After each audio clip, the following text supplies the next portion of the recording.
from Berlin for our second series of the day between G2 and Ninjas in Pyjamas. As we see the Ninjas there in a huddle, getting ready to take to the stage. Well, actually, they are already on stage. You just have to sit down, as well as G2 looking for a win today.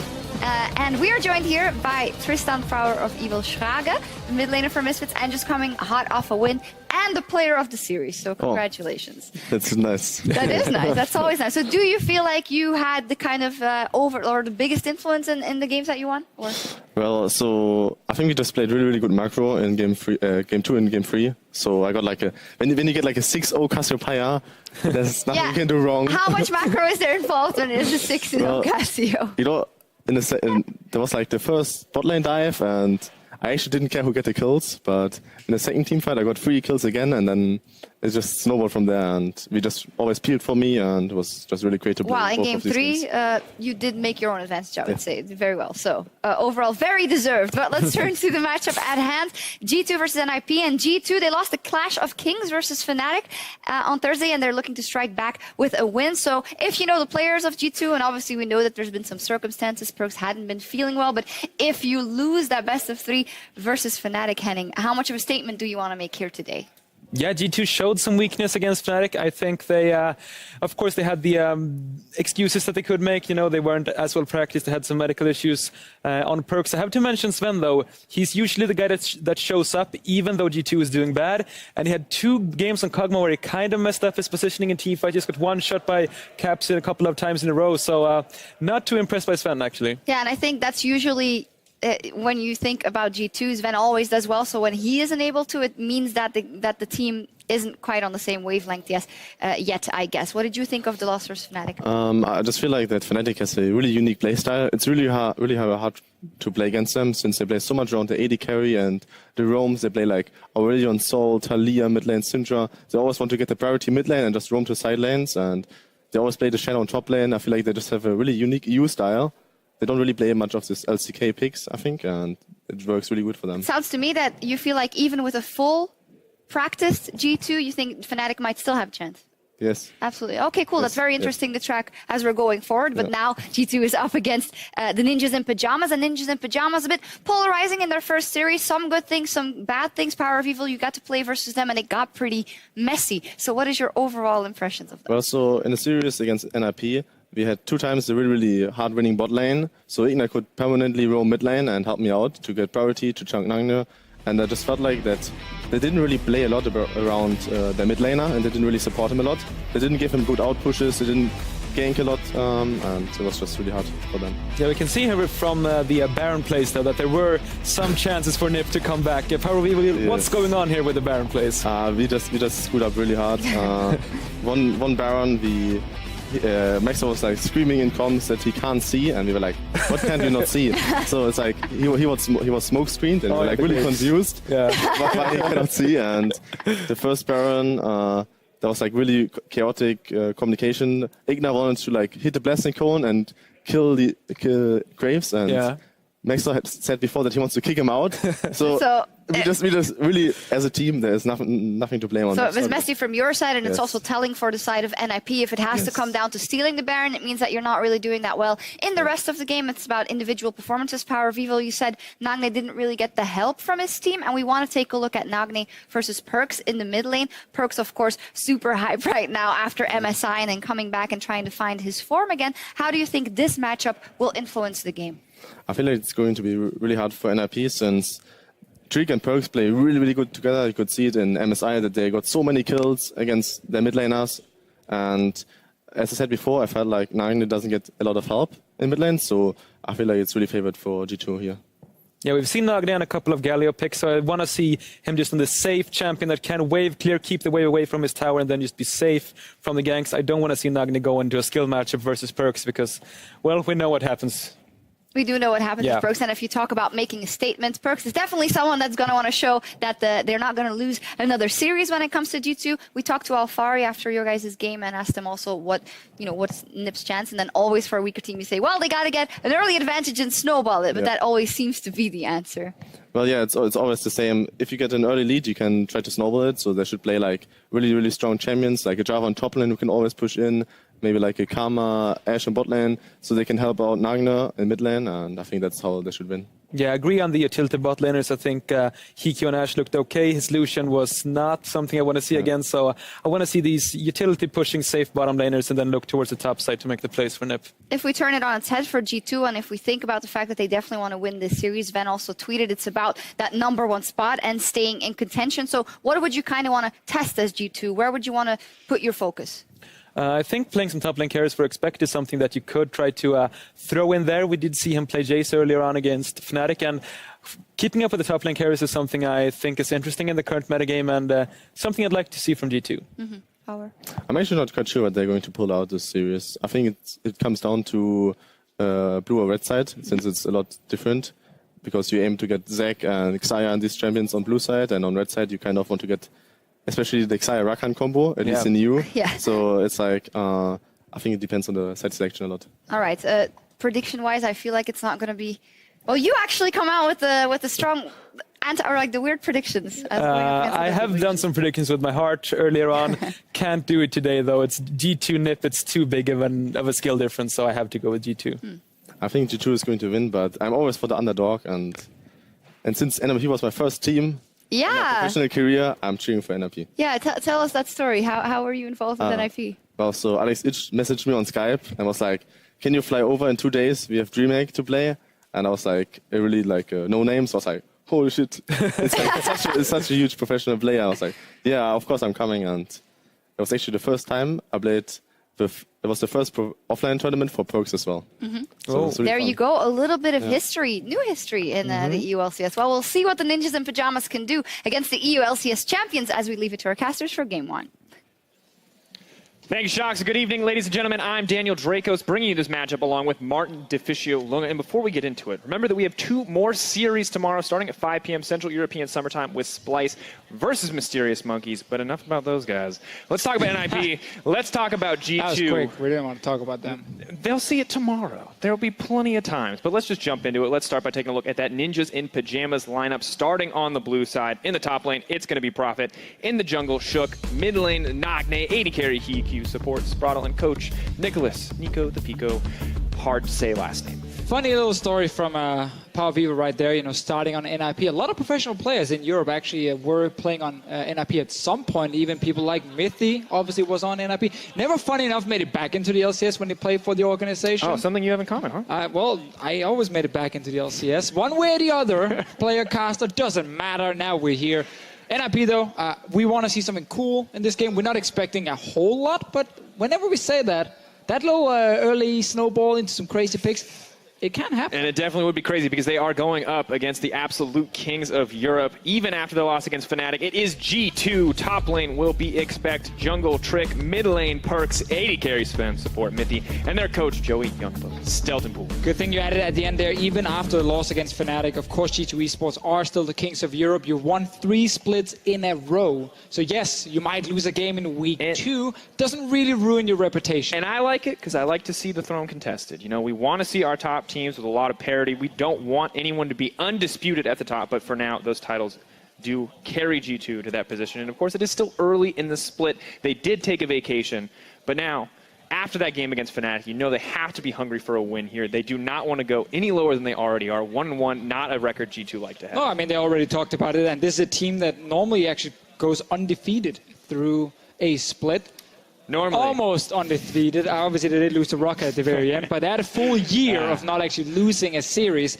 And if you are G2, I mean, you've been here before so often. You play against a team where that team, they're the underdogs. They have to do something special to kind of take you down. So there should be no surprises for G2 Esports today. And the thing is, we're not going to sugarcoat it, right? This is a very G2 favored matchup. NiP have yet to be able to really close out a game, but they have fought back incredibly well, specifically in their game 2s. I want to see if they can transition that into their game 1s, and we will find out what their focus is as we are now into picks and bans. Syndra taken away from Perks. Yep. Nothing surprising there, and G2, we'll see if they want to try something new in today's series. Yeah, I noticed some things about the bans in Phase 1 from NiP that kind of signals they don't play all their S-tier champions. Syndra and Kennen are very often getting removed, even on blue side, and that's where other teams are kind of saying, let's not ban those picks, because maybe we can first pick a Kennen and try and set up our top laner for success. I want to see if maybe if they have it ready now, Prophet, of course, is a guy that's playing around with a lot of different carries. Galio ban, I like that, even though NiP plays it a lot. It was one of their most successful picks. Yes, but that means you have something else in mind for a first pick, and you don't want to give Galio over to Expect or Perks in the first rotation. Like, could have been an Elise. Thresh is the other one from Spartle. And we have to think, just such an obnoxious champion to deal with if the enemy team ever does get a lead. So hard to kill anybody. There's the cannon again. And they have a Galio on a team. All right, Officio. So far as predicted, what's the final ban going to be for G2 then? Well, let's see. Thresh was actually going to be the one I was about to mention, but I can always say that I'll give right you credit. after. It was like half a second. I'll give you credit. If there's a slight delay on our screen, but that actually was probably the first pick NiP we're looking to get, because a lot of the very standard first picks have been removed. Galio, Cannon, Thresh, Elise are the ones we so often look at. I feel like NiP needs to take a step on. Zac is actually open right now. What am I talking about? Just pick it. Definitely just going to lock it in for Shook. Now, we've seen Shook be successful on the Lee Sin. He's had some rough Kha'Zix games, but the Zac coming in, this is the kind of a playmaking champ, and I like that. That is Shook's style. Did not like the more early aggressive champions or just aggressive champions in general like the Kha'Zix. When this man has CC, he does make plays happen. Now, I like to see things that can be flexed early on. Gragas can be one of them. You can put him in the jungle. He's actually very good against Zac, because you can interrupt the Zac jump with your body slam. That is very effective, so I like that a lot as an early pick. Varus is a very safe AD carry choice if you want to just take that early and save other picks. So very, very good first rotation from G2 as well. Safe, sort of standard. One flex pick here coming in the Gragas. I'm expecting this Gragas to be to be jungle. Could actually be support, but I'm expecting it to be Gragas jungle, and then you can last pick top lane for Expect against Prophet, who's shown mainly their top lane carries.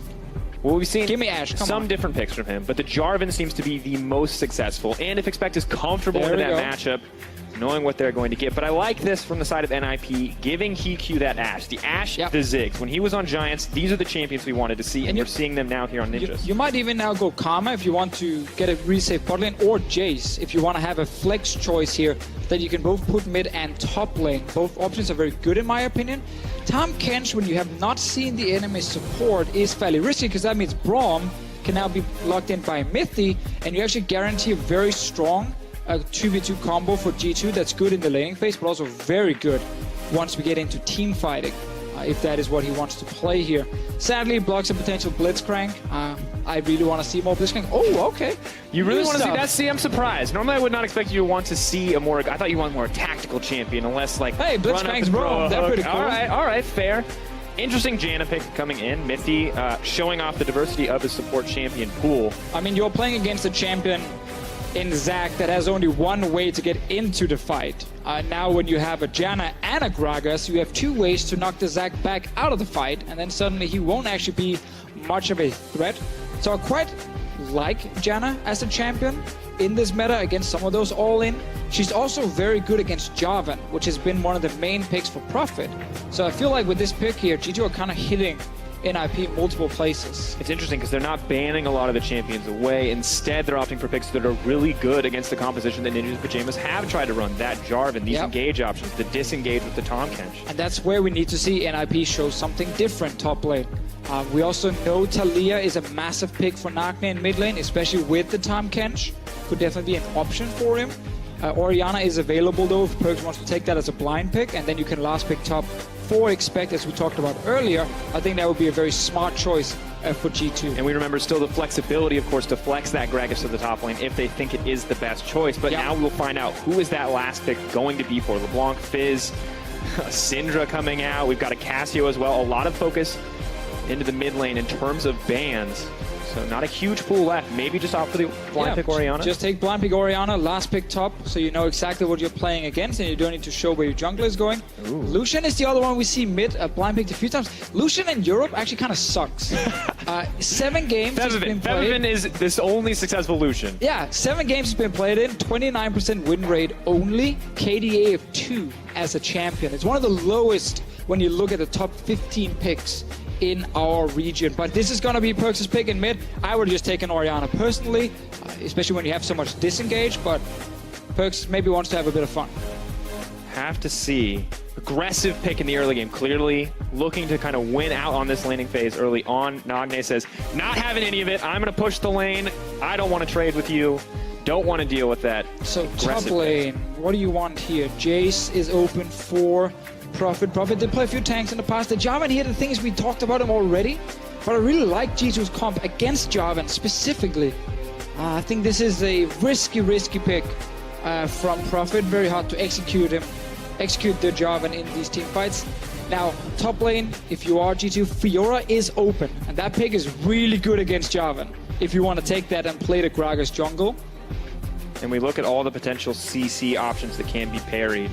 Ashe Arrow, easy to parry. The Zac, easy to parry. The J4, easy to parry. Everything can be riposted. Such a good lane by this Fiora. This is why we wanted him to save that last pick top for this very specific reason. And I really feel like Profit are showing a lack of champion pool right there with this Jarvan lock-in. But that said, Profit does have a history of playing Fiora in the LSPL. We know he knows this champion. Maybe he knows this matchup as well. We know it's not good, but if anyone can minimize the impact, it's someone who has played this champion so much throughout his career. See, I would say that if this was week 1, first game of NiP, and we were like super hyped about Profit and his individual skill, the games we've seen so far, he's not been better than the other top laners he's faced here. Now, obviously, it is a team game. You need the team around you, and communication is an issue, but I do not trust in Profit specifically right now to play Jarvan here properly against the Fiora counter pick and then Gragas Janna as well. I really feel like his input will be limited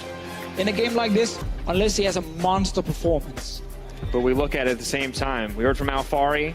You want to snowball, you've got a pretty good composition to do so. So much CC, so many opportunities to engage if NiP can get the advantage. But on the other side, you give up those early kills to Fiora, to Lucian, you're going to fall behind very fast. Man, Perks not going for that Orianna, so they actually had some magic damage on their team. Like, there's so much physical damage. Bars, blight stacks. There's a tornado. It stole a Baron once, man. You can't take that. That's actually true. The dramatic intro. So dramatic every time. Ninjas versus Samurai. You want to see it. Japanese historic lore fans going wild. Here it is, ladies and gentlemen. Game 1. NiP going head-to-head with G2. Will they find their first win here? The odds may be stacked against them, but that's never stopped them from making an impact before. Funny story, Dracos. Ninjas actually started as failed samurais, getting recruited to do some of the dirty work. No honor on the ninjas compared to the samurais. NiP here will have to pull out something unexpected. Something maybe not quite honorable to take down G2. You want unhonorable, you want down and dirty. Nothing like a level 1 invade to get it started, Deficio. Oh, that is a good way to start it. Perks on the very unsuccessful Lucian. His Bushido is Samurai Code. He will never fight someone. Oh, baby! Okay, we got too hyped. Come on. Oh, he's right there. No! Oh, that's too much damage, Perks. No, honor. Oh, God. I thought they thought he was walking away. All right, first blood drops for NiP. Fits the history part right there. The ninjas hiding in the brush. Ooh. Level 1. You want to win a war, you call the samurai. You need to assassinate someone, you call the ninjas. Historically accurate game of League of Legends so far. It was actually yesterday, funny enough, Quick Shot told us that little story about the ninjas. We didn't really believe it at first. We got into a giant fight about We're like, no, ninjas. That's not true at all. There's different things. But apparently, that is actually fairly true with their failed samurais. Now, this is a replay of Perks being a good team player, placing a level 1 ward to spot where the enemy jungler starts. And this is what happens in League of Legends if you place Vision. You will die. All right. Deficio is not a good teacher when it comes to solo queue, so please ignore that. But now we'll get into the laning phase. Just stop. They don't. Also, you're ruining their solo queue. Remember when I said that Lucian has been very unsuccessful in Europe? I do remember that. Yes. Oh, he just got first blooded. What a terrible pick. You were right the whole time. It was destined to happen. I mean, yeah, I knew it. Well, Deficio, we'll see if he dies again here. Nagne a little bit more comfortable with that kill. An extra Doran's Blade plus Victor starting with the Hex Core makes it pretty easy. Yeah. Victor's pre-base laning phase. I know he went back once now technically and got Doran's Ring, but normally, like early levels, he's really strong at trading with the Q. Q trade into a shield. Sadly, the shield is not super useful here for him, but still, Victor is actually a fine pick to deal with Lucian early on. And then obviously, you can start ganking the Lucian lane. This is what we've seen in Europe so often. Teams play around Lucian, they shut him down. He is a snowball champion. He's not very effective if he's down. And very interesting, too, because in the early game, we've seen how crucial early ganks can be to either shutting down the Lucian or to setting him up for success. And one man who really wants to set his mid laner up this time around, it's not Trick, it's Shook on the opposite side. This guy has had some questionable early games, but has... What did you call him? You had a title for him. Oh, yeah, Shook is the double-edged sword, folks, because let me tell you, if you want someone to insec and win the game, that's Shook. But like 50% of the time. 50% of the time, Shook is a god. The other times, he makes mistakes. He makes these risky calls, and sometimes those risks pay off. That's what we see, and sometimes they fall flat, and he puts his team so far behind. That's what we've seen so far from Shook here in the LCS. Now, he is obviously on Zac, a super powerful pick at the moment, but a pick that teams sometimes leave open and then try and kind of draft comps against it. That's exactly what G2 Esports did in this game. One of the good things about a best of three is you can gamble a little bit in the first game with a pick like this. Trick will not find a Raptor camp, but he will place a ward to see if he can spot out Shook. He's finding him on the red buff. Advantage. Double buffs as well. No smite from Trick, though. Stretching strikes, smacking them together. Where's it going to go? Oh, Shook gets it in the end. Trick a little too eager on the trigger finger. Nice secure from Shook. May not be a Baron, but he got those in our previous series as well. Now Sprotle has to be careful. Belly bop over the wall. Bit of damage down. No thick skin going to get procced. He's just going to back off. Sidestep on the tornado. All too easy. And Deficio, when we look at this, already Trick getting aggressive, invading in the early game. Clearly a focus on shutting down the Zac. And I like that we're seeing teams in Europe experiment with letting this pick through. On the one hand, it's really powerful. It is. We've seen it be nigh impossible to deal with in a few different games. But you have to figure out how to beat it at some point. Again, and I think G2, with the answers here, really, really good. So we just got to see if they can actually execute it. Top lane, as we mentioned in Champ Select here, it's a good lane for Expect. It's very easy to riposte like the knock-up from a Jarvan, so it's not really that scary when he tries to all-in you. That's why Prophet also is just trying to fight a Q in Expect's face and not the full combo. Expect here, basically just looking to get level 6. And then if Jarvan locks Expect in a little cage, well then Expect is like, great, I'm going to ulti you now because you're stuck in here with me and I'm now actually going to win this 1v1. And then he can back into the walls as well to stop the extra vitals from being procced. It's kind of build a Fiora counter to a certain degree. But as you said, the CC really easy to parry. But of course, Expect never going to use that riposte until he sees the CC come out because he knows the cooldown is far too long. All right, let's see here. Shook looking for that first gank. Obviously, there's dash and flash in mid, making it pretty difficult for Zac to actually kill the Lucian. And we might see just two junglers farming for level 6, invading on the Wolf camp. So he didn't take the Wolf camp here, Shook. He doesn't know what Trick is. Mid. Nagne has to be careful, does see Trick, in he goes. Shook looking for a little extra aggression, but just a trade of cooldowns. Well, that's a win for NiP. No flash on perks now. Prophet around mid lane. Ward goes down, they now know he's there. Golden egg is popped, hoping to slow somebody down, not going to find it. Interesting, neither team getting too aggressive, although Trick still dishing out a decent amount of damage. That's level 6 for Nagne, getting smacked in. Good damage goes down onto Trick, gonna miss the knockup, however. One more tick gonna connect. Trick just gonna walk it out, but a lot of early aggression in the mid lane. Yeah, if that knock up there had landed, I'm pretty sure Trick would have to flash away, and they would actually force another summoner in the mid lane. We see there the cool little trick with the new Zac. Land that Q, doesn't even matter how far away they are from you. If there's a minion nearby, pull it in, at least knock them towards the minion, sometimes into the minion as well if they're close enough. And overall, like, one thing we need to track with NiP every single week is the synergy between Prophet, Nagne, and then the rest of the team. Because obviously, in terms of English, there will be issues. We had a quick chat to Nagne before the games in the makeup room, and his English is definitely okay, it's getting much better, and he's able to communicate fine in-game. Prophet is the one who's still maybe looking to step it up a little bit, but that's very, very normal for these imports, and that's why sometimes you see miscommunication for the teams where a guy is roaming mid lane and maybe Nagne doesn't back off in time because, okay, the call maybe didn't come in properly, and then suddenly you have a mid laner who dies for no reason. And we look at it too. A lot of pressure on Shook, especially to communicate with these guys to help make successful ganks, and especially in this series where you're going up against Perks, who is an absolute titan of mid laners. Yes. Oh, Matthew with the quest. Had a bit of a rough series, but still you can see Nagne doing very well actually in the laning phase after that first blood. Normally we see Nagne fall to deficits, but Perks getting shut down here a little bit, and you already saw him have a rough matchup versus Caps. Maybe this is another rough game, but way too early to say. Yeah, way too early, and obviously with him dying level 1, it does hurt him quite a lot. And that's the thing for Perks. He's a man almost everyone is looking at. People want to see him be, the best mid laner in Europe, potentially the best mid laner in the West after the MSI performance. And obviously, we know he has the skill. We know he's going to get there, despite him obviously having a bit of a slow start against Fnatic.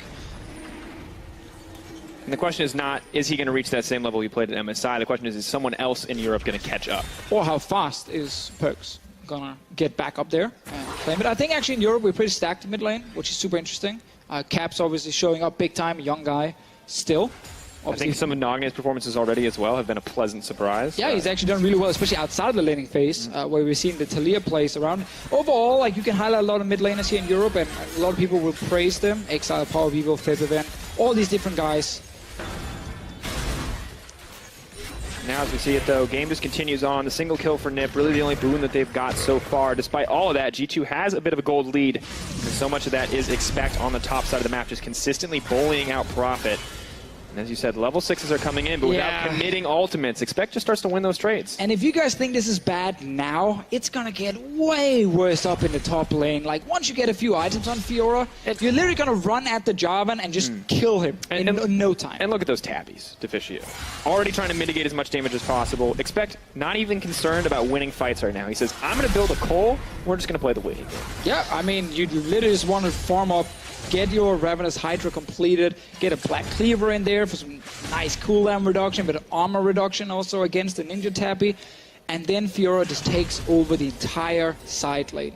Which means Prophet needs to be active with the team. Like, you have Engage, you have Shook, you have Prophet right there, diving onto the back line. Problem is, there's a Janna, and that Janna needs to click one little spell, her ulti, and both Jarvan and Zac are out of the fight, and they're not getting back in until they have cooldowns ready.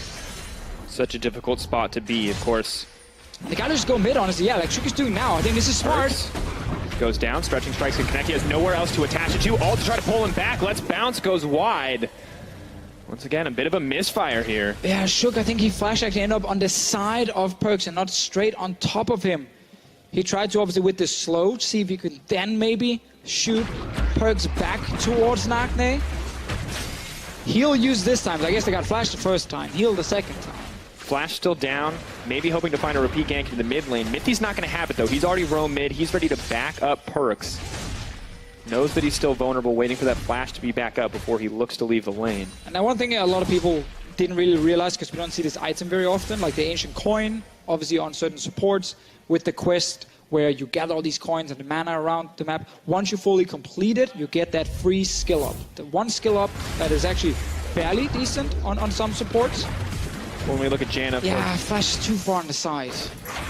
Oh, here we go. NiP, though, trying to force a play. We wanted to see Expect be the target here, and it looks like he will be, but here comes Trick to try to save the day. Expect not even worried about the rest of the team. Does get the parry, but the immediate chain CC. NiP still looking for the dive, but they haven't gotten to anyone yet. Expect and Trick are holding on. Health bars just getting lower and lower on the side of NiP. They're not able to get a thing. That was a 2v4 defense from G2. Actually very well played by Trick when he came in there defending Expect, and now we see NiP trying to take down the tower, pulling off that classic Tom Kim's lane swap play into a tower dive, but now G2 getting some damage on the bot lane tower. And that's just brutal. The Janna AD steroid making it easy for Sven to start to rip through that one. TP gonna have to be burned from Profit. I like the TP here because they know Trig is top lane, so there's real no threat of Profit getting killed on the tower. Trig is left alone here. There's TP from Expect. He's using it back. Actually, no, he's going bot lane with it. Interesting. Wanting to up the tempo in this game. Cancels it in the end, just trying to force him back so they can get the tower as a team. Does not commit to the bottom side. Sven will continue to push. NiP trying to respond in turn, but that's first blood on the towers. Can Trig kill the minions here, at least to get a bit of damage on NiP? Doesn't look like it. Just one tower shot goes on to Spraddle after the minions pass. Not going to be any more blood on the map. Both teams eager to start a fight, but neither one willing to fully commit there. G2, though, still come out on top. Not a massive lead, 600 gold, but definitely in control of the early game despite the aggression coming in from NiP. Yeah, and so often when we have these like slower early mid games, it's just so heavily in favor of G2 Esports because they are the team who knows how to play the mid to late game macro extremely well. And a team like NiP, you know, that's where they've been struggling. They've been doing well when they were forcing a lot of fights, especially around Profit and Nagne, and just constantly, you know, aggression and really try and make it hard for the other team to play the game.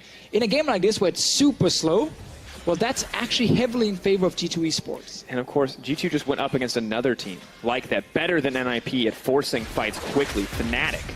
You can't expect them to be caught off guard. You're going to have to up the tempo so much on the side of NiP if you want to catch G2 out of position, out of place. But maybe they can find an opportunity. For now, bottom lanes will be matched on the top side. Sven and Mithy not going to find another tower here, but just an even 2v2. I mean, I guess we can gank Perks again. It's been a strategy so far. I like it. They're like, listen, Perks, you had a great performance at MSI. You don't get to play League of Legends, though. I'm sorry. You get to play Farmville, you get to play hide under your tower, but definitely no League of Legends. No League of Legends, but your top laner gets to play. Your top laner gets to a lot of League of Legends. Run from the Fiora. It's gonna happen. He's already at the tier 2 tower. Shook is finally looking towards expecting the bottom lane. We want some more action in this game as well. Didn't make it over the wall. Good though, because he would have been spotted by a ward on the side of G2. So now potentially an even more sneaky gank, although Expect's just going to ward the bush, see the control ward there. Not going to get baited into taking it, just going to know that he's not quite as safe as he thought he was. Such an awkward sound when you hear it alone. Yeah, not really satisfying. Such an effective thing, though. All right. Expect. Oh, he thinks he's got the 1v1, but oh, that's the 2v2 stretching strikes. He's got someone to connect, but there is the parry. Leaps out, trying to get to safety flag and drag. Not going to connect. Here comes Trick once again. You're never going to get the 1v1. NiP have to be careful. Expect starting to heal up all too easy with the Tiamat, with the Cole. Shook now in trouble, going to get knocked back. Stretching strikes, trying to buy a little bit of time. He's going to turn into Blobnitz, but here comes Nagne. Not a whole ton of mana left on Expect. Is the riposte up and available? Doesn't even need it. G2. Blind picking Jarvan against a guy who consistently gets Fiora banned against him just really sucks. Feels bad, man, when Fiora can just jump out of your own ulti and then sidestep your little Perks. knock up there. Perks is trying to play League of Legends. Backing off. Chaos Storm continues to tick down, doing a decent amount of damage. He's trying to heal off of the red buff. G2 players very vocal. Perks going to back off there. He really wants to play League of Legends. He really wants. Like, he's still seeing this Fiora just take over the game. Like, he's like, that could be me. Look at this. Okay. So I actually like the fact they're trying to go for Expect, but I think you should have done this earlier in the game. So Expect ends up just not really being able to deal any damage back to NiP first, but he's just focused on staying alive. And we have to watch that again, but it looks like a bit of a fumble from Shook and Prophet. The Cataclysm damage coming in at the same time as the CC from Shook, so Expect able to parry multiple sources of damage with a single riposte. He doesn't stunned Shook with it. And then Trick shows up and they turn around. And these are the small executional errors you cannot afford to make, especially against someone who already has a positive lane matchup against you, and especially not just a winning lane matchup, but a Fiora. Someone who could already mitigate everything you want to bring to the table in terms of hard CC. But rough starts haven't always stopped NiP in the past. A very tenacious team from what we've seen so far, however. G2 definitely in control, continuing to keep that the status quo, now shifting Perks into the bottom side of the map.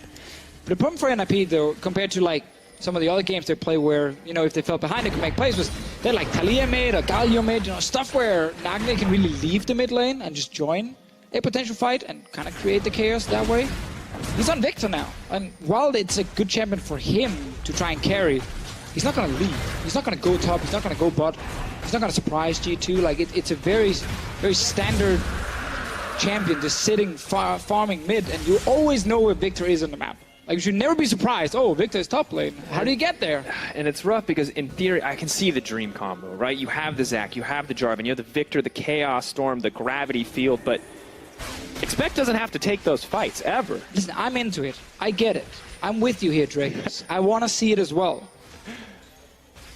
I don't know if we're going to see it. I mean, I think Expect is just going to be like, all right, well, if you send 4 people up to me, I might escape, I might not. The rest of my team is going to get something. If you go try to fight my team, I'm just going to take your towers. Well, let's see if they can actually gank him now. Didn't work with the other guys. Send in the next team. Moving forward. Expect. Here comes Shook. Parry comes out, looking for a little bit more damage with the CC now landing. Bye-bye. Finally going to take down Expect. NiP are firing back. And you just lied to all the viewers. You said if they gank Expect, then the rest of G2 will take something. But look at the minimap. The rest of G2 are really far back on the map. Yeah, and really what I needed was for you to call me out on that, but you're absolutely correct. It's much easier for me after to be like, hindsight 2020, mate. You would have known that. Seriously, though, NiP actually have super good top lane setup. Like, they have so many control walls in the river. G2 are playing so far back on the map. surprisingly far back on the map, actually. Really good plays coming from NiP. You're absolutely right. Now that this has worked, they have Prophet pushing in the bot lane, no one going down to contest the Jarvan. Trick doing what he can to contest this Rift Herald. TP coming from Prophet behind G2 here. looking to make a play. There's the lockup. Not going to be able to find another target for the stretching strikes. He has to flash out to safety. Perks is on the back line all alone. Rift Herald very close to resetting. It will. That means that objective will not go down. G2 do hold on to that one. And expect kept his teleport as well, which is very important with the Fiora here. G2 now just needs to wave clear mid and let expect push in the bottom lane, and then suddenly they can abuse TP. Game is setting up for some big moments. We're waiting for them. Very much so. Well, for now, Prophet going to set up for a small moment here and defend this tower up against Perks. We can see now Mithy has finally completed his quest. We'll get the additional skill point on this Janna. Looks like it is going over into the Howling Gale. So, bit of extra CC here. Yeah, really doesn't matter a whole lot. If you are playing a Janna, you get one rank more in your queue. It's not the biggest deal. It's important for sure. It helps, but definitely does not feel the most. When you like, because really the thing you want is a stronger shield. But of course, you can only level it up to 5. Not getting anything more. Already level 9 means not going to get the bonus point in Eye of the Storm. For now, Deficio, what I like about this is I like that NiP were in control for a moment. The issue I had is, did the Jarvan need to TP in? No. But he thought it would be a big fight, so we can't actually fault him for it. No, absolutely Like, not. it looked like a big fight was about to start. Now we're going to get a... No, wait, Jarvan is bottling without TP. All right, they're still maybe going to try and stop it. They're all recalled. Hindsight's 20/20. Just a tease, everyone. We're not going to get a fight.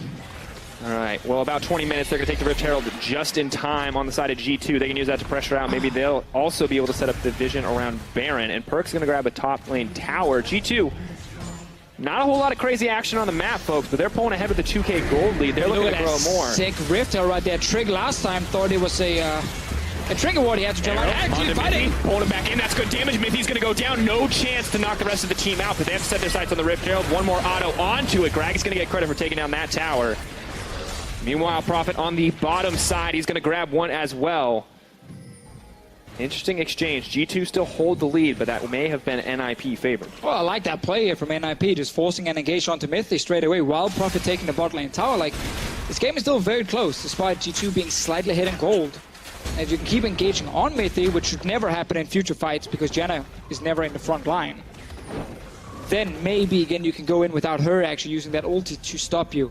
Prophet is pretty strong at this point, not in the 1v1, but in case he joins a fight. Nagni as well, once you get Lich Bane. Ooh, yeah, much stronger in the 1v1 for sure with that Lich Bane. And the other thing we have to look at too is Mithy clearly not willing to be the target of all this CC, of this hard engage, is building towards that Mikhail's Crucible. So we'll be able to save his teammates if he's not the one on the front line, whether or not he has the ultimate available. Now we get to see here because Sven has been farming all game long. Complete his Hurricane right now.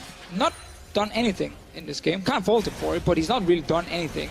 And he's gonna be the target if you look at these fights.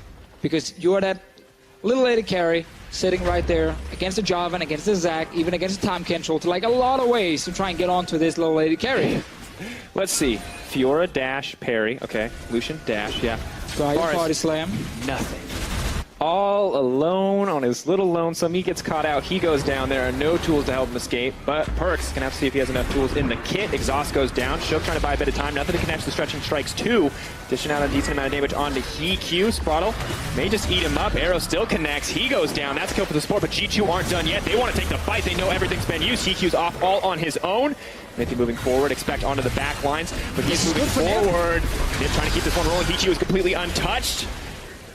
Now moving for a bit more, but NiP holding on in that exchange. It's the same situation where G2 are just sitting and just farming on the map, and then suddenly the one guy who is pushing from G2 walks past the river, or at least close to the river, and then NiP just strikes. Like, they have time control so they can use. Zac with his massive range on his slingshot as well. Like, a lot of ways for NiP to actually get to those side lanes and punish G2.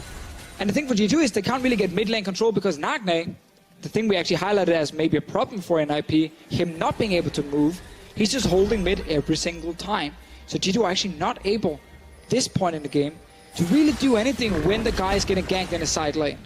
And while things still are a little rough for this out of NiP, at a gold deficit, up against this inevitable scaling on the Fiora, we have to praise them for basically keeping the game even for this long. G2 have had varying gold leads, but 1K at this point in the game, and Ocean Drake as well. It's nothing crazy, and NiP are keeping even in a lot of these exchanges. And the thing we look at right now with NiP, Mysterious Monkeys, like we kind of try and compare them to our bottom teams last split, Origin and Giants, and we try and say like, okay, you know, what are they showing? Are they just getting stomped? You know, are they actually putting out competitive games against some of the better teams in Europe to make it way more exciting? And while Origin set the bar pretty damn low last split, like kind of like, you know, Donald Trump level low, all the way down there. All right, well, and then yeah, fair. You now look at something like NiP and you say, it's not that we just show to be fair, America chose Donald Trump. Like that's our fault. That's fine.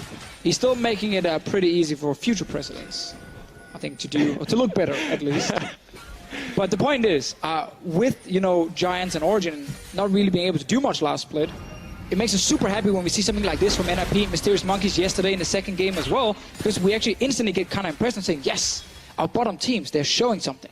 And we're not going to tell you that these guys are going to dominate the LCS right now, but they are showing good signs. We've seen so many teams just back off, just slowly lose games, slowly bleed out, just give up objectives here and there, just try to stall the game out as much as possible. But NiP aren't that sort of team. They're making plays, they're starting fights, small gold difference here, but we constantly see them looking to push for more aggressive moves. Now G2, they've been ready to parry just about every single one, ready to stop any of these opportunities, but it hasn't been flawless thus far. No, and they've just been accepting, they're just farming and farming and farming, but that's a good engage. And they're going to try to knock him back. Good Mikhails comes out from Mithy. Have to praise him. Quick trigger finger there. Saves Sven.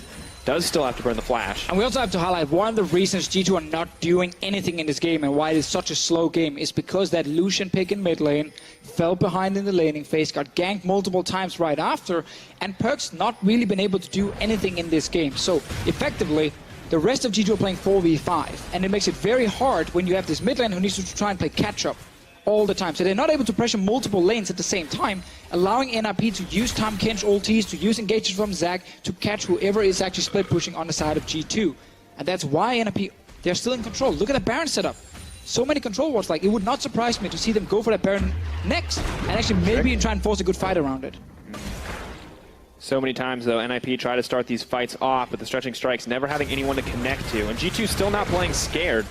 As you said, just farming up, just waiting, just looking for a later game.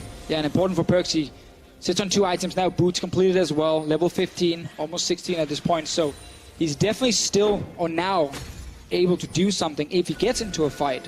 But it's always G2 catching waves, respecting the engage, at least now they are, and NiP, they need to make a play around that Baron to really force the fight. And we've seen NiP take long games, even when they have been against compositions that outscale. We saw it against Fnatic. But here, you're going up against this Fiora. It feels so difficult to deal with. It's not the vulnerable Twitch. The Prophet not scared. Going to leap forward, keeps the Cataclysm going. Parry does land a little bit of CC, but Expect is now in trouble. Blade of the Rune King comes out. Grand Challenge has been answered. Expect just going to make it out. Flash forward. No, both flashes used. NiP going to secure the kill. What can G2 get back? Well, I want to see if they can actually start the Baron right here. No, they are not starting it. Realizing that by the time Expect died, the rest of NiP could probably make it all the way back to the Baron. And once again, the split pusher, the one guy who's overextending, he goes down to multiple guys without the rest of G2 being able to do anything because they don't have control in the other lanes at the moment. Oh, and the one piece of good news for G2 is they have the Gragas Barrel, they have the arrows coming in from Sven, so they have enough wave clear to stop any more aggressive moves. But we can look at this again, and you can see whatever we say about the Fiora, or I say about the Fiora, NiP remain unconcerned. They are determined to shut Expect down for pushing this far. And you look at the minimap, you see G2 right now, they're trying to rush towards the Baron, maybe say, can we threaten it? And then they realize, actually no, we can't kill it in time, don't even start it. And not the kind of game I expected. I will admit, I thought this would be a game where NiP would just like force, and G2 would be able to match it, and you would have a lot of kills, but it would be in favor of G2 Esports. And yet we're actually watching a game which has been very focused on just catching out the lone split pusher multiple times for NiP, like slow and steady as well. It's interesting, too, how much different the game could have been if Perkz didn't go down in the early landing phase, if he could have played aggressive up against Nagne. But no opportunities anymore. He's going to have to redeem himself later in the game if he wants to come back from that deficit, from that rough early landing phase he's shown off.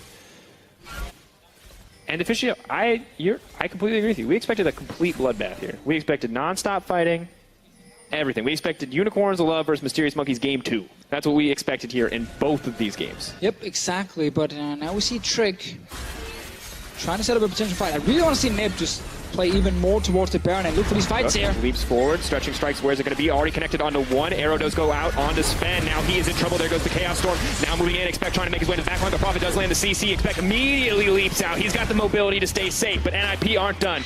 They're hungry. They're moving for more. The Tornado connects.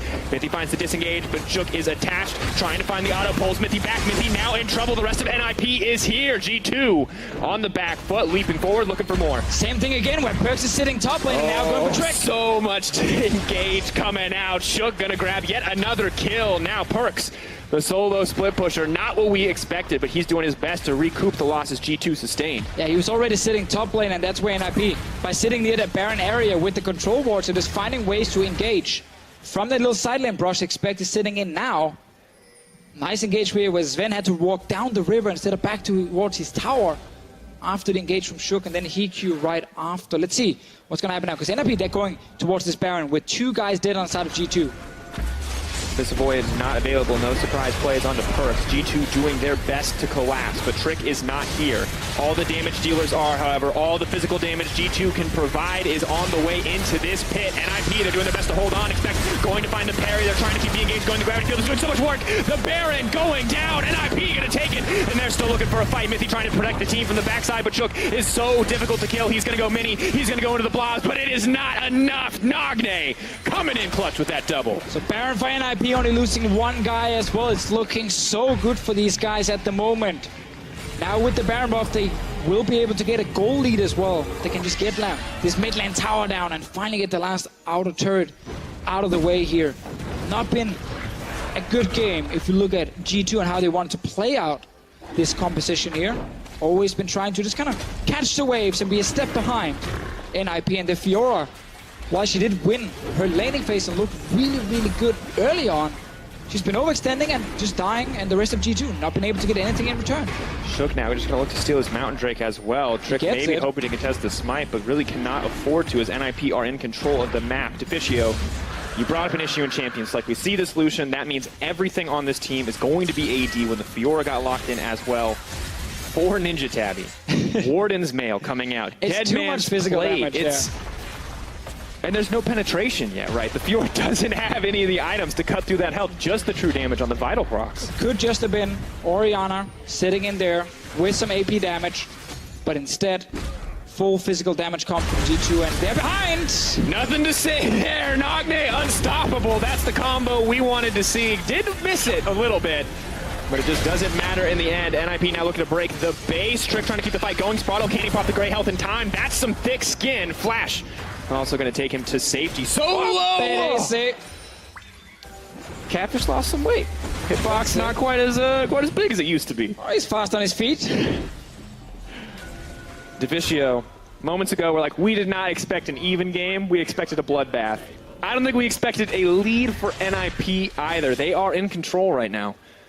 And they're actually playing really well, which is fantastic to see from NiP, because we've seen some of these games where they either looked pretty good and actually were dead even with teams like Fnatic, and there was a bit of a messy affair, and then we've seen all the games where they fell super far behind. Disengage here, super simple from Prophet, just one-shotting Perks instantly. Obviously the rest of G2 then able to defend after, but that doesn't even matter. Like, this is such a massive upset in the makings. NiP, 0-4 so far. They're going for Expect. Issue trying to find the parry, does hold on to it though. Because that misses, this could be a bad fight. Expect leaps forward, not gonna be able to get the extra procs down. He drops. NiP find yet another pick. And Deficio, Expect down. Members getting picked off left and right. Baron buff still active for 48 seconds. NiP are gonna grab another tower and get themselves a significant gold lead. I mean, at this point, you just want to see NiP also be able to close out the game. You know, when you play like this here and you actually manage to out-catch, I was about to say out-macro G2, but a lot of it's just been catches, you know, catches in the side lanes against that random split-pushing guy on the side of G2 Esports. Like, then you definitely deserve to also win the entire game. But that's going to be the thing now. The new quest for NiP is, can they close out the game? They have the tools. They are really far ahead. They have a ton of armor on the lineup as well against all the AD carries on the side of G2 Esports. Now we see the team moving up to the top side of the map. Baron still very far away. The buff not even finished expiring. Will be up in the next couple of minutes. Something worth fighting over, and a team that is built to fight right now. And a game like this also really fits the G2 we sometimes see in regular season, where game 1, they gamble a little bit in the draft, and then some mistakes happens in game, and they end up losing it. And then they adapt for the next game, and they end up coming back and winning 2 in a row. That's obviously also one of the things they are looking to do if they actually end up losing this game. But right now, if you're NiP, we don't care about that.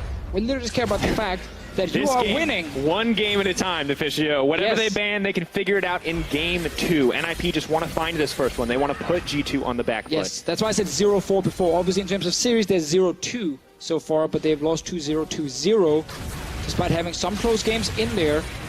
Not been able to actually win a game yet. This would be a fantastic way for NiP to get the first win, playing against G2 Esports, 3-time EU LCS champions, MSI runner-ups, MSI world champions if you ignore Korea. And you look at it, right? Game 2 against Misfits. Game 2 against Fnatic. So close.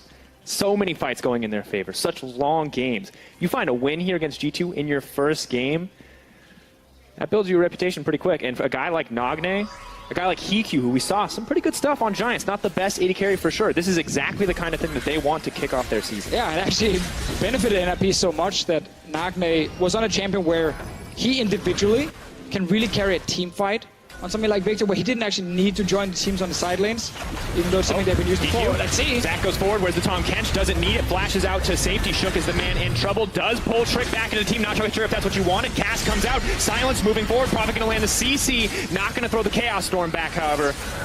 Now the team backs off. The team holds on. G2 pull back. And right there we saw what G2 Esports built this comp for. Being able to create a pick like that with the Varus into then full-on disengage when the Victor jumps in, or sorry, when the Jarvan jumps in, maybe a Zac as well, and just keeping the backline alive. But this game has not been about team fighting at all. It's been about individual guys trying to split push and getting caught out due to the rest of the team not having any map pressure. Prophet is looking for something more. G2 though, taking the tower. Not a lot of ultimates left available. They have to be careful when they pull the trigger here. No Chaos Storm, no Let's Bounce. They do still have the Cataclysm, the Abyssal Voyage too if they want to make a quick movement somewhere. The G2 starting to rein in a little bit, get down the vision control, start to take control away from NiP. Finally, now that the composition is able to group, they're able to disengage, as you said. And it does start to look like the game could go back in their favor. Now we just want to see, because the NiP will be forced into winning this game as 5-on-5 team fighting.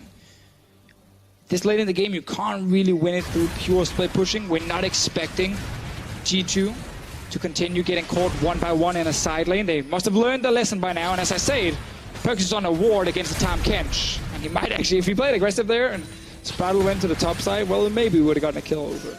You have to be careful too. Still no magic penetration, or not magic penetration, armor penetration coming in from Perkz either. Well, outside of the Black Cleaver.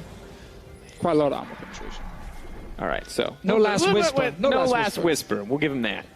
But double Black Cleaver is more a reminder. So things will start to get easier for G2. Nagne now in trouble. Colin comes out. Leap forward from Perkz. He's dishing out a ton of damage. Can't afford to walk into the gravity field, and he will get the heal. Hikyu is actually solo on the Elder Drake right now. I'm not sure if G2 has any idea about this. They see it now. They put down the blue trinket. Moving forward. The single-handed carry taking down the Elder Drake. He can't finish it. More. He can't finish it. This is risky now. Hikyu, come on. Leap out. Sven gonna leap in to try to lock him down. Ult comes out. Hikyu in trouble. That is a gamble coming in from NiP, and it definitely did not pay off. Hand-gifted, hand-wrapped, hand-delivered. G2 pick up the Elder Dragon. We did say that now NiP need to be able to close out the game, and then they make some risky plays here. AD carry trying to solo the Elder Drake, while the rest of the team are not even close. G2 going straight for Baron with the Elder Drake buff right now. Hikyu dead. So instead of it being NiP playing around Baron again, trying to create that one pick, it is now G2 Esports with Elder Drake Baron buff. Well, this is a nightmare. This is definitely the worst thing that could have happened to NiP at this point in the game, and now it's a matter of surviving. Minutes ago, it was a matter of NiP closing with confidence, getting a lead, snowballing into something greater, and breaking open the base. But these small mistakes, once again in execution, and these macro plays cost NiP so much. And now they're grouping up. Now they're looking to commit onto the Fiora, but she's spotted them out. They've got the vision, and G2 aren't falling into that trap again. Now, if you expect at the moment, your only job is to not die in the side lane. Just don't randomly start pushing forward if your team can't then maybe take a mid tower forward. That's why you can move down there now, take the wave with TP. Rest of G2 might as well just rush down mid. Have to be careful. Victor, of course, there for a little bit of extra wave clear. Hikyu, some decent push as well, but realistically not going to be enough if all of G2 is there and able to fight. But G2 isn't the team that goes in. You have to remember that. G2 is the team that wants to push NiP back. We've seen that this game. G2 taking their sweet time. They're just waiting. And Lucian is 0-4. Yet he's actually not right now winning the game. I guess brilliant pick all along. Some question marks for the European Lucian, some passive-aggressive statements from Martin Deficio Lunga, but still G2 absolutely in control of the game. Not a massive gold lead, but as long as they have the buffs, they are stronger than the side of NiP, and now we see the situation that G2 wanted the whole time. Profit, you're not going to win that duel, my friend. And jokes aside, like, Lucian is actually very strong right now. Like, because he's been farming all game long. 0-4 doesn't matter when you have 400 CS and 6 towers.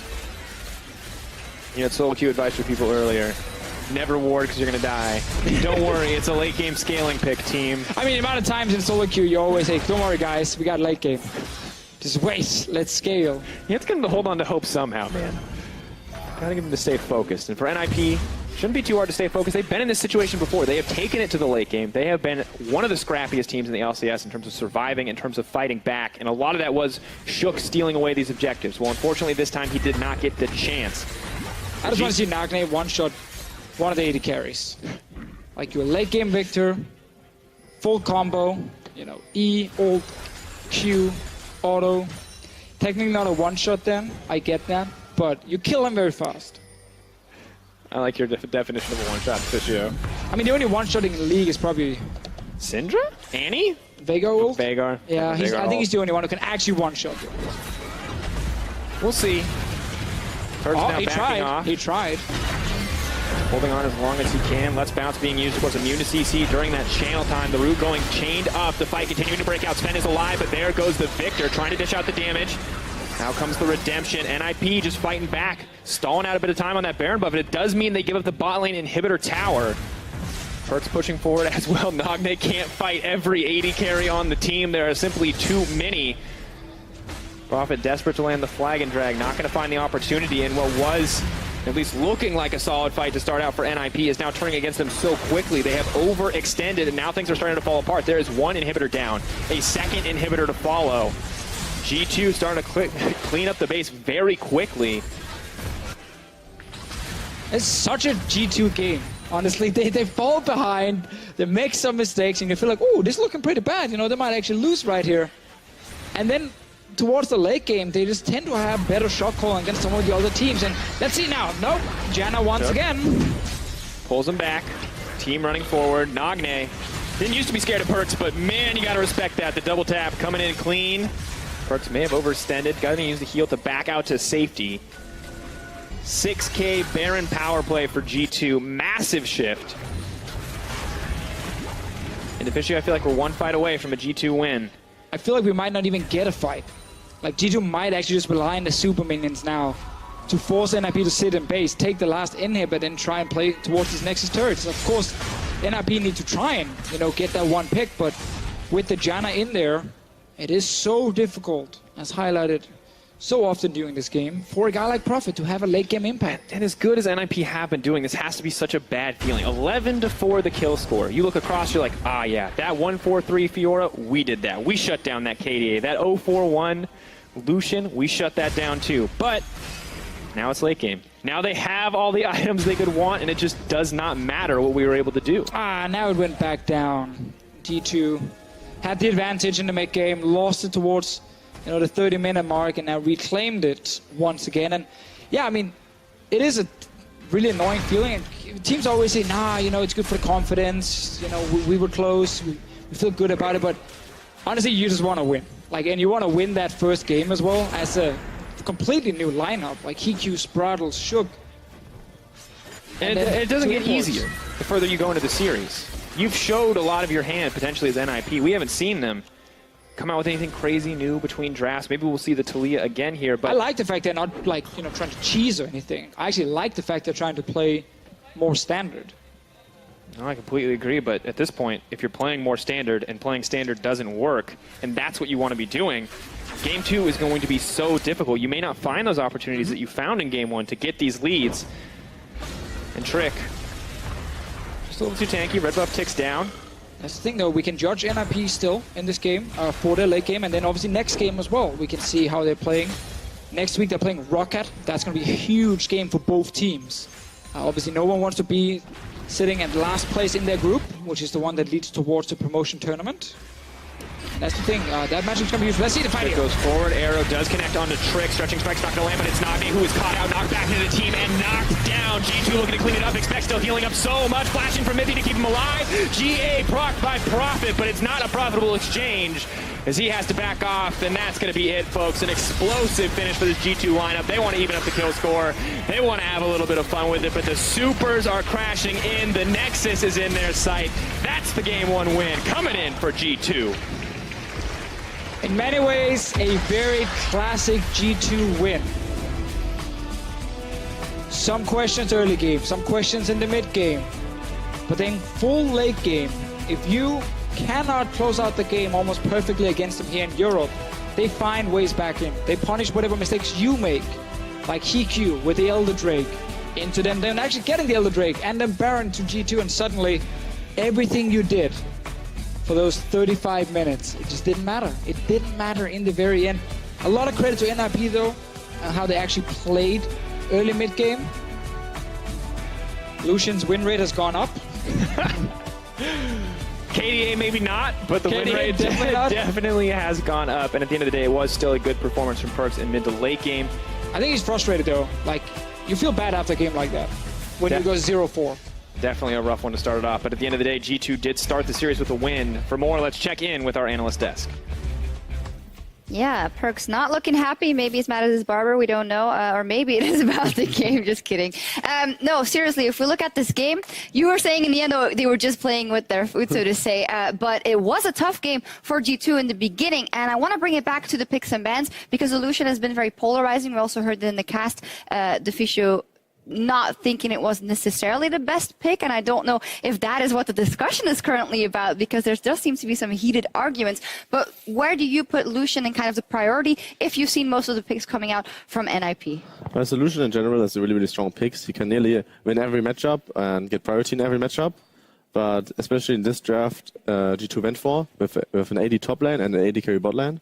I would have went for the Orianna. It's a really safe blind pick, and it kind of mixes up the AP AD damage because you could see in game that they had 4 times Ninja heavy, and the damage output in mid game was really low. Mm-hmm. Yeah, I was also confused at first. After seeing the game, I think that they wanted to split push with the Lucian to have a 1-3-1 with Varus, Jan, and Gragas just sitting in the mid lane, and then having Lucian for the side lane pressure. But as you mentioned, the full AD comp really made the game very close. Yeah, it did. Yeah. And to me, often when you see a team that goes for like a full AD comp or trying that, it to me usually indicates it's because they think that the game will go pretty fast or that they'll be able to have an easier time to close it out. Do you guys agree, or? It's like when you play these full AD comps, or especially like I would say this is actually a hard comp to pull off, because if you throw in this game, the Zek is going to be insanely tanky, and the Jarvan in the mid game will not be killed that easily as well. So it's a team composition. You're not allowed to fall behind.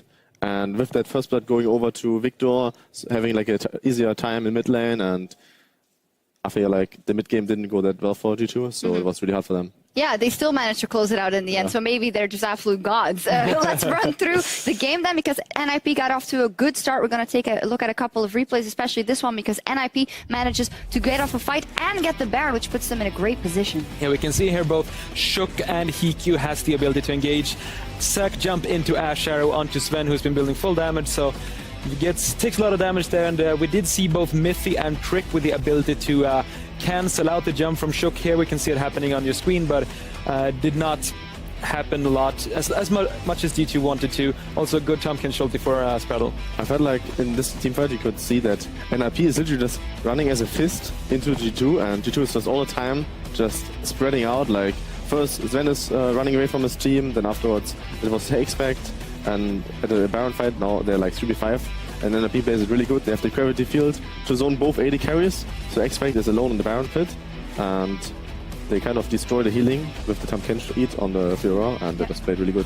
Yeah, I love that you bring up that they seem to be a bit spread out, because that seemed to be kind of the issue for G2 in these moments, that they weren't on the same page. But on the other hand, we also have to praise the play coming out of NiP, and you wanted to highlight Tahm Kench especially. There's a reason why he's the second highest priority support and one of the most banned out, because this can happen. Yeah, the ultimate is so strong, and we have been criticizing Spreadle and Hikyu for not having the strongest of laning phases, but with Ashe, Tahm Kench, you can just play safe early on in the lane, and then later on you have so much playmaking potential, as we saw Spreadle multiple times with the... is it an Abyssal Voyage? Yes, it is. Yes, there we are. Okay. Oh yeah, you're using the old I'm a color caster, I don't need to know the names of the spells. The Abyssal Voyage. Abyssal Voyage, yeah. So multiple times punishing the silent pressure that Expect and Perks were trying to lay down. Yeah, absolutely. Yeah, it's just really annoying to play against Tahm Kench as side laner, since it's not only like Tahm Kench, if Tahm Kench is behind, it's really easy to play against him because he's not allowed to ult to side lanes, but if your team is ahead, Tahm Kench is ahead, the team, they can push out mid lane, and he can ult to both side lanes, not only one, and it's insanely strong. Yeah, it's something that fits NiP's style really well, as we saw against you as well. They like to go to the silence with AD carry. Yeah, I feel like Nico the Pico learned from Fnatic, and it always let Hikyu gank the silence. It's really annoying to play against, and it was a tough time to figure out what to do. Yeah, and then we want to look at the turnaround, and all props to G2 for turning it around, but this one, Hikyu stays on the Elder Dragon for so long after the blue trinket has already been used. It's kind of like he wants to mega crit it down or something. Yeah, like the idea was really smart by NiP, but the moment G2, like obviously G2 is really experienced, they blew up the Elder Dragon since they don't see Ashe, and Hikyu is just hesitating for so long. He wants and to, it was over. Yeah, and afterwards the game was over, pretty much. Yeah. It was literally like this only play. Yeah. We could see Sven as well with the Varus, really good execution and the most damage dealt in the game. When you have a Victor that's gotten the first blood in the free laning phase, he's almost always going to deal the most damage, but Sven with a full damage Varus really laying down the hurt, and I had some question marks before the game, but he really delivered. That he did, and we also talked about the mid lane matchup, because I feel like we've been talking a lot about Perks and the if and what not when from the Lucian pick, but Power of Evil, a 5-0 Victor that has a couple of squishy targets that he could go for. Had you expected more from Nagne in the later stages of that game? I felt he should have went a little bit more damage. I would have skipped the Rylai's and went for Rabadons, since you could already realize in the game that he's the main damage source and the main, I guess, carry in the late game, and he needs to pretty much carry it on his shoulders. So that's a little bit sad that he went for like the more supportive item build, I guess. Yeah, I am interested though in what we saw, that the arguments were getting pretty heated for G2, and our story that we had before the game was, well, obviously that loss versus Fnatic must have been rough, so they really want to make a statement. I feel like they won't be incredibly happy with how this game went specifically. No, for sure. I mean, I would be shocked if NiP takes the game, and I'm still standing by that, but dragging on this game for so long, getting to 5 or 6 items on everyone, that's not the position you want to be in as G2 versus NiP. All right, well, we'll see what happens. We have more action left on the Rift with Game 2 between Ninjas and Pyjamas and G2 right around the corner. There it is, ladies and gentlemen, Game 1, NiP going head-to-head with G2. Will they find their first win here? Come on. Oh, he's right there. No! There you go! Oh, that's too much damage, Perks! No! Honor! Oh, God! Here comes Nagne. Not a whole ton of mana left unexpected. Is the riposte up and available? Doesn't even need it.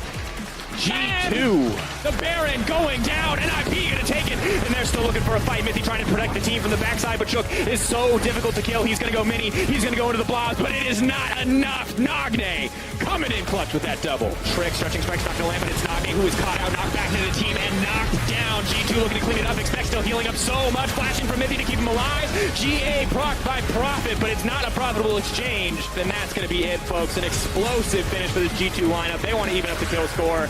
They want to have a little bit of fun with it, but the supers are crashing in. The Nexus is in their sight. That's the Game 1 win coming in for G2.